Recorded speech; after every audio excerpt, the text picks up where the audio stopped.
ঘর থেকে বেরোতে দেখি কুকি আজ সন্ধ্যার আগেই বাড়ি ফিরে এসেছে। আমাকে দেখে দুষ্টু কুকি দৌড়ে চলে আসলো। হ্যালো এভরিওয়ান, আসসালামু আলাইকুম। সবাই কেমন আছেন? কেউ যদি সারাক্ষণ আপনার পিছনে এরকম গুড়গুড় করে আপনার কেমন লাগবে বলেন তো? আমার তো ভীষণ ভালোই লাগে। আর আমার চারপাশে এরকম গুড়গুড় করার কারণ হচ্ছে তাকে আমার একবার হলেও কোলে নিতে হবে। তাকে কোলে না নেওয়া পর্যন্ত সে এরকম করতেই থাকবে। আজকে কুকির জন্য গাছ আনতে আমার ভীষণ হ্যাপা পোহাতে হবে।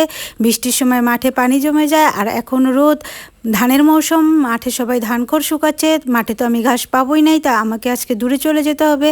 কিন্তু কুকি তো আমার কোল থেকে নামতেই চাইছে না। কুকিকে বাড়িতে রেখে নিয়ে যাবো ভাবছি।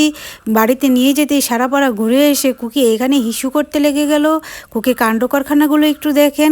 কুকির মন খারাপ হবে ভেবে কুকিকে আমি বাড়ির উঠোনে ছেড়ে ঘাস নিয়ে আসি। ফিরে এসে দেখি কুকি আমার বাড়ির সামনে মন খারাপ করে বসে আছে। আজকে কুকি ভীষণ রেগে গেছে। কুকিকে এমন রাগ করতে আমি কখনই দেখিনি। কুকির রাগ ভাঙাতে আমি কুকিকে ঘরের ভিতরে নিতেই বাড়ির দুষ্টরা আবার তাকে খেপাতে শুরু করে দিল।